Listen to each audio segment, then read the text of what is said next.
I will give you the treasures and riches stored in secret places. Isaiah 45 verse 3. Magandang buhay mga katiyats. Welcome back sa ating channel para sa ilang minutong treasure marker analysis. At sa mga bago pa lamang ngayon nakabisita sa aking channel, huwag kalimutan i-subscribe ito para palagi kayong updated. At sa aking mga avid followers, shoutout muna tayo. At shoutout tayo kina user DB4, Ruel Tuluza, Yutikyo Umbak, Gerald Pagkatipunan, Seth Sarmiento, Jun Yutsu user CE5, Cirilo Jaom, Weldinio Junior Lagok, shoutout din kay Tating Nalimansalay, Agay D. Jusel, kay Long Platero, Plantabs, Rod Cardona, Obligado, Danny Flores, Jero Mendoza, Ram Gaspar, Peps Gilmar, kay Vince Macabiu, shout out kay Kawan Heart TV, Angelito Capistrano, Kenneth Miguel Sr., kay Victoria Garden Philippines, Arcadio Angcon, Henry Luro, and lastly kay MC Igay PH, Mr. Tats, at kay Archie Batak. At sa mga hindi nabanggit na pangalan, shout out sa lahat. Tayo na ngayon magpatuloy sa ating analysis. Magandang buhay mga katiyats. Ito'y video na padala ng isa sa ating mga kapatid, isang vlogger din ng treasure, si Aris Vlog, at meron siyang nakitang napakagandang big boulder markers sa tabing dagat, kaya atin muna panoorin ito. Yan, pagkong na ba to? At ito naman, kung doon ka sa kabila, parang hugis ari ng tao.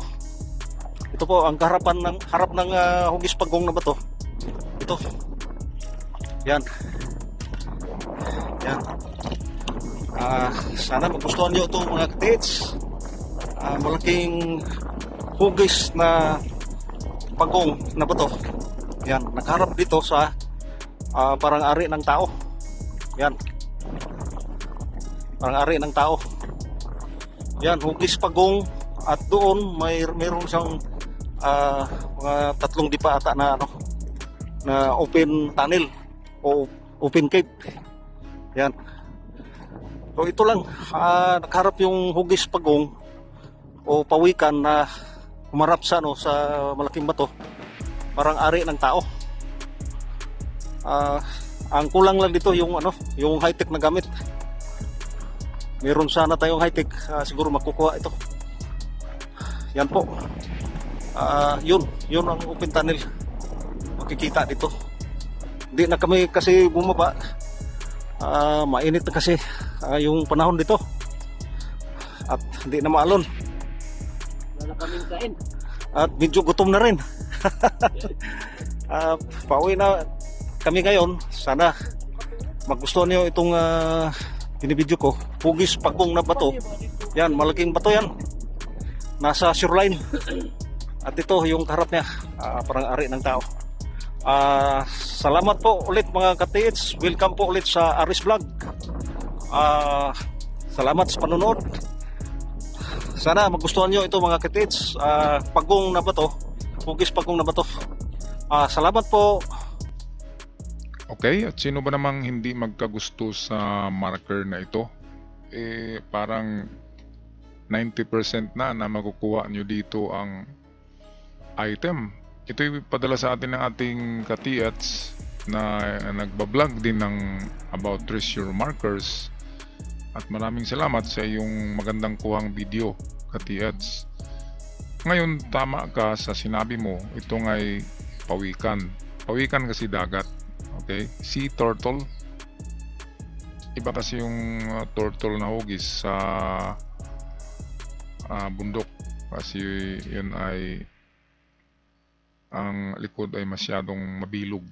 Okay, ang pawikan ay medyo malapad yung likuran niya. Pero ito yung nasa dagat, so pawikan ito. At ito yung sinabi niya, kung maka-side view nga ito ay parang ari ng lalaki na maiksi lang. Okay, at kung tingnan mo sa harapan ay parang nakayuko na Buddha na busog. Okay, pero sa tingin ko siguro Buddha nga ito kasi busog siya, ito yung kanyang tiyan. Pero kung tingnan sa side view ay parang maiksi na ari ng lalaki. Kaya ano pang hinihintay natin dito? Dalawang paraan lang sa paghanap nito. Sabi ni Katiats, merong kuweba sa likod 3 meters away. Ito yata yun na bukas daw, kaya pwedeng pasukin yun una, kasi mas madali yun pasukin ang kuweba or yungib na narito sa likuran ng pagong, kasi ang pagong ay pwedeng pointer, pwedeng nasa tiyan ng pagong, pwede nasa baba ng pagong sa ilalim niya, at pwedeng nasa puwitan niya. Ngayon, ang puwitan niya ay itong kuweba. Kaya number 1 sa ating decoding ngayon ay ang pagsisiyasat or puntahan ang loob ng yungib. So number 1, yungib. Ano ba nang hanapin natin dyan? Okay, kung may ibinaon dyan, mababaw lang yan kasi buhangin. Meron na akong na-encounter na ganyan, isang dangkal lang ang lalim at meron ng semento. Okay, at yan ay mga small stash yan. Kapag ganyan, sinuksok lang sa mga yungib. Maliit lang yan, ammunition box na mayroong mga laman na assorted jewelries. Okay, so 1 jackpot yan. Ngayon, ito ang pinaka-jackpot niya. Sundan natin to. Ito, yan. Ang angle niyan ay yan. Tingnan natin mga katiyatso, parang may ilong yan. Parang yung Chinese Prosperity Buddha. Bilog ang ulo. At yan, para siyang nakaupo na malaki ang kanyang tiyan. So ano ba bang hinihintay natin dyan? Klarong-klaro na yan.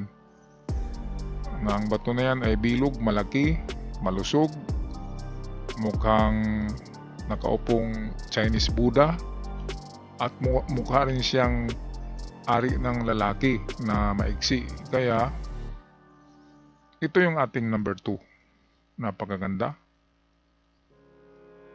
Completus Ricardos ang ano na ito. Itong sit up, merong pagong, merong nakaupo na Buddha or nakaupo na titi,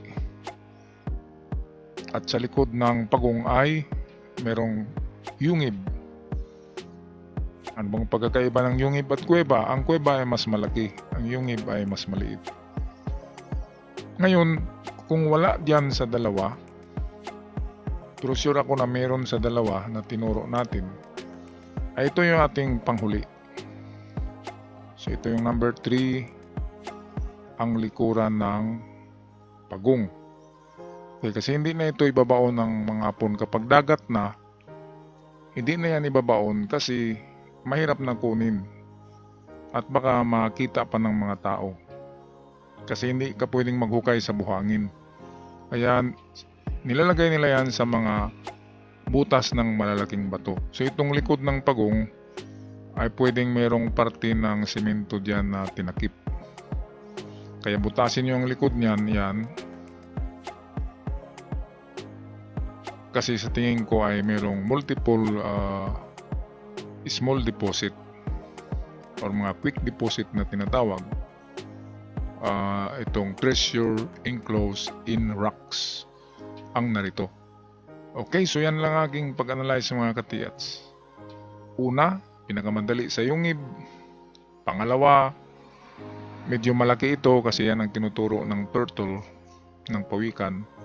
At ang pawikan ay pangatlo, meron ding dala yan.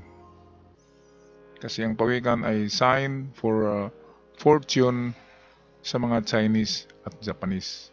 Kaya ginagamit ang pawikan na sign for treasures. Okay, maraming salamat sa lahat. Huwag kalimutan i-subscribe ang ating channel para palagi kayong updated. Ako'y magpaalam na. I'll see you on my next video dito lamang sa Surigao San Channel. Paalam!